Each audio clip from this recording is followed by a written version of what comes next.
right. Hey, everybody. We are going today on another great episode of the Crimson Chronicles podcast. I'm Rick Morton along with Tommy Ford, and we're joined by Greg Byrne, Director of Athletics at the University of Alabama. And Greg's joining us today for us to talk a little bit about our most recent coaching transition as we continue the series. Tommy, help us out. Where are we today? We are on podcast number 5 on the hiring coach, Kalen DeBoer, and before that, the retirement of Nick Saban.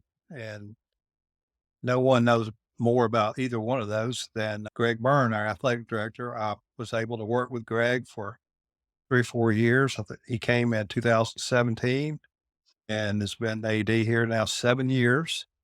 And Greg, it's great to have you. Thank you for coming on. Appreciate you having me on. I guess I made your top 5, so I'm honored to be in the top 5 of the podcast. So thanks for including Well, me. sure. You've been Coach Saban's athletic director for, like I said, 7 years. At what point did you ever consider that he would actually be retiring one day, and especially under your watch as athletic director? Was that ever in the cards for you? Yeah, the day it was January 17 that it was announced that Regina and I would be coming to Alabama. And I remember the day of the press conference, I probably got asked, and I'm not exaggerating, probably 100 times, what's it feel like to be the guy that's going to hire Coach Saban's replacement? And that was a really easy answer. I was like, we're going to try to kick that can down the road as far as we can. And I've been fortunate to work with, obviously here at Alabama, but to work with Coach Saban and Miss Terry. And I ended up working with him. I believe, I haven't gone through this with a fine tooth comb, but I believe I worked with him longer than any AD ever worked with him. And so the last few years, he couldn't have been more transparent with me. And he was always, I valued working with him. I valued his integrity, his honesty with me. We would never talk about it during the season, but over the last couple of years, we'd had some discussions about it. I know he said that publicly when he did his interview with Reese Davis, that he had told me last year that this may be more year to year. And while we did not want that to happen, he knew he didn't want it to happen. It would have been irresponsible of me not to start working on it and be prepared for the time that came. And we had great, and I want to say this on the front, we had Dr. Bell, our president, he couldn't have been better and supportive. Our trustees were so supportive during making it clear to me that they were going to trust me as the AD. And obviously I didn't do it in a vacuum, but at the same time too, they understood the importance of keeping things very close to the vest. And Coach Saban did too. And Coach was great. Couldn't have asked for better partnership and cooperation leading up to it. And I've told him that, and I've told Miss Terry that too. And I'll always be forever grateful for that. And I really do think, I know we love the Sabans and we always will, but even to his last day on the job, he was doing whatever he thought was right for the University of Alabama, which is a wonderful place to come from. So, Greg, one of the things we've learned about you over time is just plan well. And you have a plan and a contingency plan, and probably a contingency to the contingency and so on. What did that process look like, knowing year to year that there was going to come a day where you were going to have to walk through this? How did you get ready for that? Well, very quietly, there was a few things. I started doing background checks on coaches a few years before, very, as much as in depth as you could do without having a social security number. But we knew we had profiles on a lot of coaches, some who I thought probably would never end up being some who I thought were high probability that would somebody we'd want to have on the radar screen in a significant way. So started doing in-depth backgrounds on them. I always say when I talk to coaches, tell me your plan A to Z, academics to zone defense, right? And everything in between. And so you try to have a lot of those things answered in advance. The world's changed, right? Here we are doing this via, it's not Zoom, but whatever program we're using. And I sat and watched YouTube videos of coaches. I get here to the office early in the morning. I'm here most days by 6:15, 6:30. And sometimes before I go work out, I'd carve out a half hour and I'd watch different coaches, and I'd watch interviews. I'd watch whatever practices I could. And Tommy knows this. Tommy and I have been friends for a long time. One of my few skills is my Rolodex. And so I would, and I think I've said this one publicly, but Chris Peterson, the old Washington football coach who we played against in the CFP, right?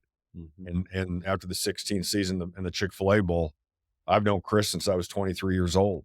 And so Chris and I usually will talk once a year or so. And after Kalen got hired at Washington, which I had known he was at Fresno, but I didn't know a whole lot about him at that point, I called Chris and I said, "Hey, tell me about Kalen DeBoer." Not thinking that, but it was just more research. Say you never know. And then he knocked it out of the park his first year. And Chris and I talk again after the season. I said, "Hey, tell me about the job Kalen DeBoer's doing." And I'd work it into a conversation. It wasn't like, "Hey, Chris, it's Greg. Tell me all about Kalen DeBoer. What's going on with you? All catching up as old friends do." And I'd work in the conversation. "Hey, tell me about Kalen DeBoer." And so he's sitting there just talking and raving about him. And I'm sitting there, I got my notepad and I'm writing my notes and it's going in the file. And I did that for other coaches too, as the opportunity presented itself.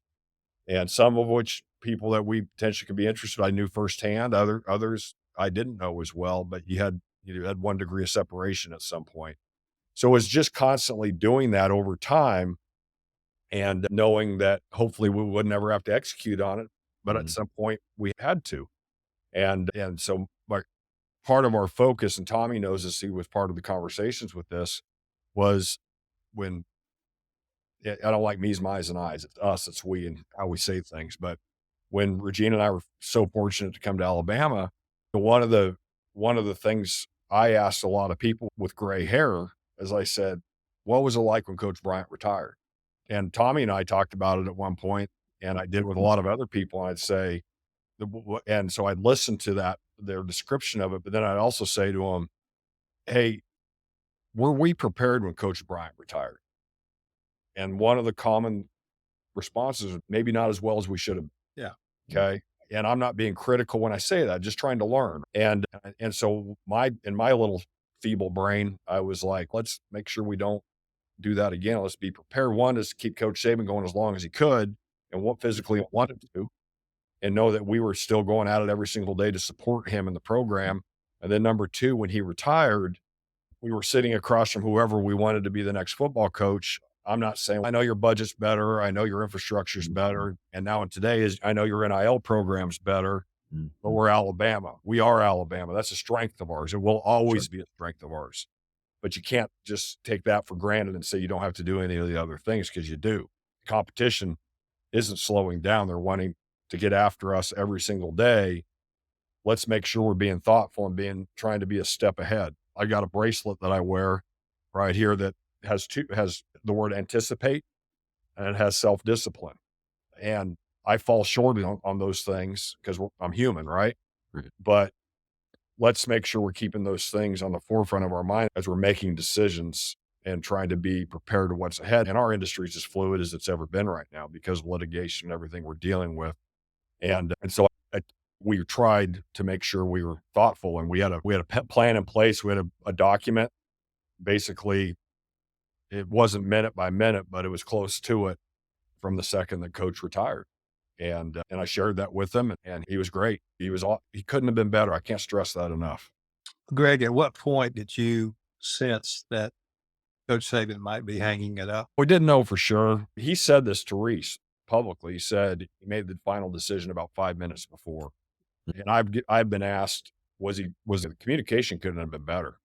We talked the day before for quite a while. I don't want to go into all the details about it. That's between he and I, but he couldn't have been more transparent. And I've said this publicly. I don't think there's a problem with me saying this. I said, Coach, he knew we didn't want him to retire, but I also said to him, you deserve the right to retire. Yeah. He did. That's right. And if I would have said anything different, then that would have been irresponsible because of what he and Miss Terry have given to this place. Yeah. If we did, and I said, when that time comes, we're going to do everything we can to support you. And I think we have in a good way, and we will for the future too. And so really we talked the day before for quite a long while. And then we talked again the next day, and I had shared with him the plan. So he knew, and I said to him, I said, I know you'd be disappointed in me if I wasn't prepared. He said, yeah, absolutely. But until I heard the words come out of his mouth, I wasn't 100% convinced. I thought it was leaning that way, and we were prepared for that, and his communication with us was great with it. But until I heard him tell the team, and I was in there with them at that point, and once he did that, then we started executing the plan from that second forward. That he heard about it was public. I asked the team to give me 72 hours, and that was just part of the plan that we had. And he was so supportive of that. Just to clarify, was this 4:00 meeting? That had been set for a while, right? There had been it had been set the day before. Okay. But that's pretty normal for coming back from Christmas break to have a team meeting at that. Yes. Uh, Now yes. Okay. So the team, it was the kind of the kickoff meeting for the team coming back. But yeah, it ended up being, there was at one point it was maybe going to be Tuesday, but then it ended up getting scheduled on Wednesday. I cannot imagine the suspense in that room because people, I don't know, the players probably didn't know, but you had an inkling and there you were in the room. And what was it? I was hiding in the back. Yeah. Okay. I was back. Yeah, you got three different ways to come in, right? Right. You got the upstairs Right. part to come in. You have the side door, and then you have the back door. Yeah. So I waited till about 3:57, and I came in through the back door, and I was standing back in that corner. And so really nobody knew I was in the room. And then when he started doing his speech, that's when I started coming forward. And you obviously had something prepared to tell Yeah. the team if he had announced that he was retiring. And then did he stay around? Did he like hit the road? No, he talked, and then he left the room, which I understood that. Yeah. That was an emotional time for him, right? Yeah. Yeah. So what'd you tell the team? You said 72 hours, right? That we're not going to, the standard that Coach Saban has set, we're not deviating from that. And who we are, what we're about. Obviously, I know you all came here and wanted to play for Coach Saban, which I respect very much. But you also came to Alabama, and the way that we support you is not changing. Everything we told you we were going to do, we're going to back up. And I said to the team, I said, we're going to get to a coach that's going to develop you, that's going to care about you just as much as Coach Saban, Miss Terry. And that was really important to make sure we had that, and that would maximize the God-given ability that you have, and academically, athletically, socially, across the board. And so I said, you're going to get called from everybody in the country. You're going to have people reaching out to you left and right. Alabama's not changing, and I'm asking you to give me some time. And I said it a lot more forcefully than that. And I said, so I'm asking for 72 hours, and I got a little bit of and I asked the team, I said, will you give me that? And I got some response, and then I got my get after it voice going a little bit, and they were great. The team was awesome. And I knew I'm comfortable sharing the 72 hours because I knew that would make it out of there. I think we even talked about it afterwards, I'm pretty sure. And so then from there, I got the leadership team pulled and talked to them, and told them they were going to be key to holding the locker room together. And then met with the entire staff minus Coach Saban and talked to them. And then we had some staff members identified that I got them pulled up to my conference room right next to my office here, and told them we divided up the roster and said, I need you to be proactive, not reactive. I need you to have conversations. And if there's somebody I need to call during this time, I need you to do that. Tell me and I'll call when I can. But you're going to be key to holding this together. And I said, you guys will still be here afterwards. And they're still here. Yeah. And they were great. The staff was outstanding. And Coach Saban was so supportive during it too. So and then I had a couple other conversations and here internally, and then I flew out of Birmingham because I didn't want to get track coming out of Tuscaloosa. Are you Don't know. Are you saying that Alabama fans track planes? Yeah, I think there's a chance of that. All right. And so do a lot of media people, right? I figured maybe I'd just show up at the Birmingham airport the next morning, get on a middle seat on Southwest, but I decided I wasn't going to do that. Yeah. So you flew out to Seattle the next morning or that night? I ended up in Seattle the next morning. Okay. How'd your interview go? Great. With Coach. He was awesome. I'd never met him before, right? Right. We had a number of mutual friends. Jeff Tedford, the just retired coach at Fresno, Tedford and I worked together at Oregon 30 years ago. Tedford's obviously I've worked with Nick Saban. We'll put him on at the very top of any pedestal, right? But Tedford's one of the best football coaches I ever worked with. And actually it really said something to me that Tedford hired him as his OC. They didn't know each other, I don't believe, beforehand. You got to be a really good football coach to get hired by Jeff Tedford. And then Chris Peterson and Kalen and I have talked about some other relationships that we had not that I knew about in advance. It's a small world. And so he couldn't have been better. And Nicole was great. And I said this publicly. You wanted the question was, who do you want to be the guy that replaces Coach Saban? And a lot of people say you want to be the guy after the guy. And Coach DeBoer's response was great. He said, only one person's ever going to get to do this. What a challenge, what an opportunity. And Regina was with me, and we were at a hotel in downtown Seattle, and we sat and talked for a while, all of us. And then Regina and Nicole went and had coffee downstairs. You could do that there. I know there was a report. It got to me. I kept my head down. I didn't pay attention to Twitter as much as I probably would have got some helpful advice. I didn't get it. We didn't go there.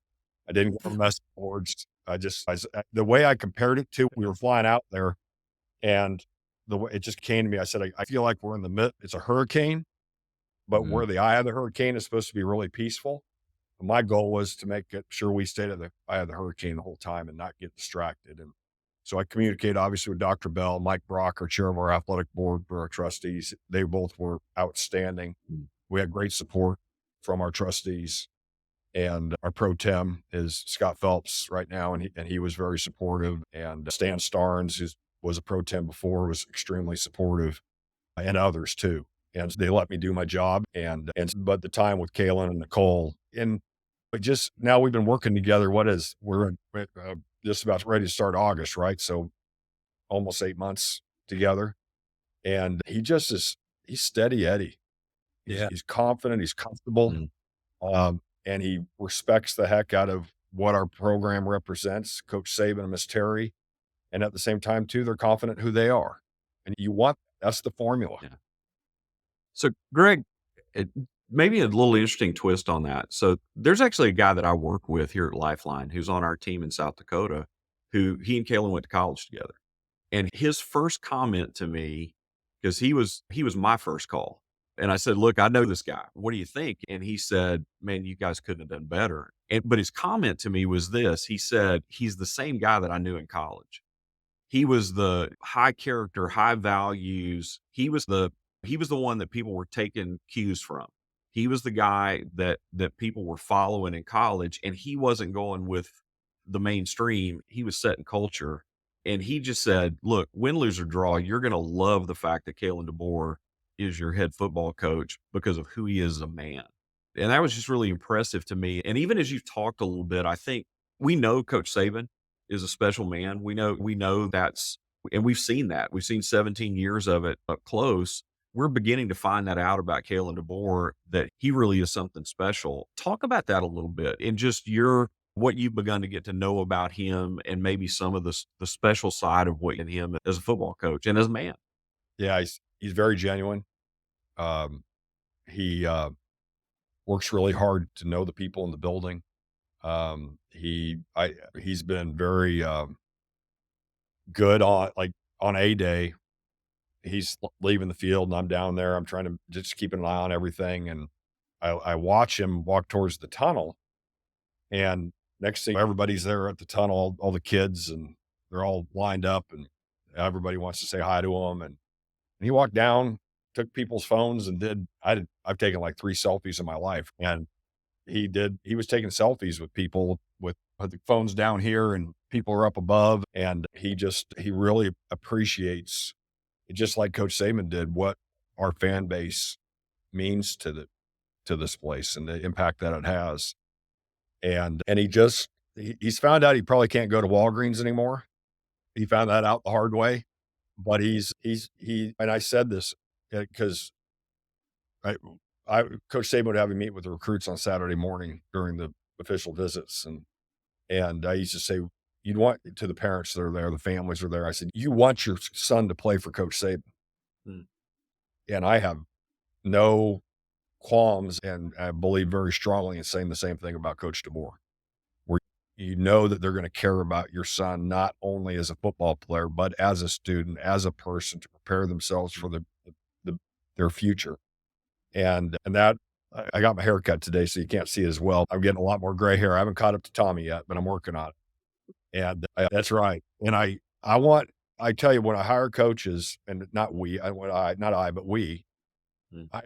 I want somebody that I want my son or daughter to play for. And I want them to be tough on them. I want them to have high standards. I want them to discipline him or her. But at the end of the day, I don't want it to be where, and Tommy's probably worked with one or two maybe in his career, where you got to walk down to wherever that coach is located, whatever sport it is, and go, oh God, I got to talk to the coach. Oh, yeah. I'm not looking to be their best bud, but it's like you want a good, healthy working relationship, right? You want it to be something where, and I think the two are correlated to where it's a good human beings and good are ones that, and the ones that are going to genuinely care about their kids, because we owe it to those kids. We owe it to those families. And I'm just like we have with Coach Saban and Miss Terry. I'm confident we are going to have that with Coach DeBoer and Nicole, and hearing from people that have been associated with them, like your friend you talked about.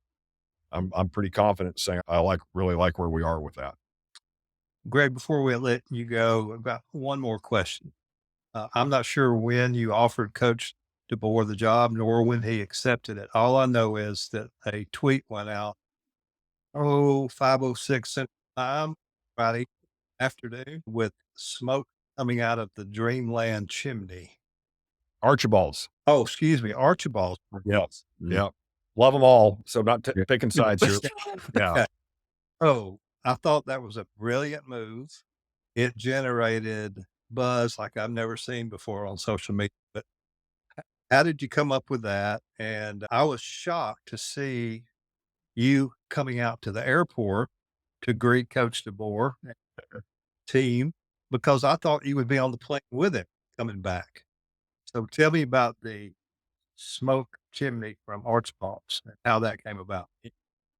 Yeah. And I want to can y'all hear me okay? Yeah. Yeah. Okay. I don't know if you can. Coach Oates just tried calling me a second ago, so I'll call him back as soon as we're down here. But so somebody on our staff had seen somebody say something about the Vatican and said, why don't we should do it as a lighthearted, because what Tommy knows this about me. I take what I do very seriously. I try not to take myself that seriously. And because you want to have fun with what you're doing. So I finally figured out how to get back on the screen. And so I had left Seattle. We had left Seattle and I'd gone to one other location. Okay. And part of why I put out that tweet beforehand that's saying, obviously there's one tweet and that was part of our plan, thanking Coach Saban. And then the next one was, here's the search process. If you don't hear from me, don't believe it. Because people were going to start speculating. And again, I was in that eye of the hurricane, so I can't tell you what all was. I knew there was supposedly a report that I was in Tuscaloosa having dinner with a candidate that night. And people believed it. And I mean, I stick out like a sore thumb. I'm 6'5", kind of tall, dorky guy. And I just, you really think I would have been in at Chuck's in Tuscaloosa and just been able to blend in that night? Probably not very well. And so it was just trying to be, hey, let's have some fun with this. Take what I do very seriously. Let's not take ourselves that seriously. And so once Kalen and I were talking, we talked multiple times on Friday as we were getting everything worked out. And we talked right after his team meeting, in which I will tell you it was tough. And I was glad it did. It was really tough on him. I would have been disappointed if it was simple. And so I said, okay. And he was on his way to the airport in Seattle. And I said, let me know when you guys are taxiing to take off. And I gave it about another minute. And that's when we sent the tweet out. The play on the Vatican. And we did the Tuscaloosa version of it. Yeah. And then there you were there. Yeah. Yeah. So I'd gotten back into town. I'd flown back into Birmingham and ran home. I think I ran home. I don't even remember. And it was cold. And I think I grabbed a jacket or something. And then Regina and I went out to the airport and we had the plan. Here's something we missed on. Okay. And I'm an idiot for forgetting it, but we didn't have a bag of gear for Kalen. That was the one thing, do it all over again. That'd be at the top list. Make sure there was a bag of gear so when I got on the plane to welcome them, we could make sure he had something Alabama to wear. And I'm sitting there going, dang it. I don't know what I should have just given my jacket right there because although I think we're about the same size. Greg, just think in a couple more decades when maybe you have to do this for a different sport. Well, I hope Like- I'm retired in a couple decades. Right. So you can change that. But right now, what's done's done, right? That's right. That's right.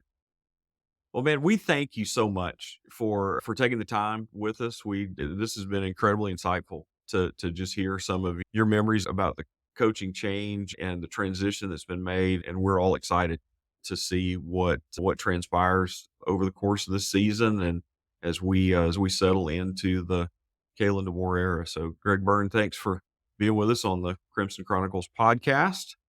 And as we always end our episodes, roll tide. Roll Tide. Appreciate y'all, and thanks for the conversation.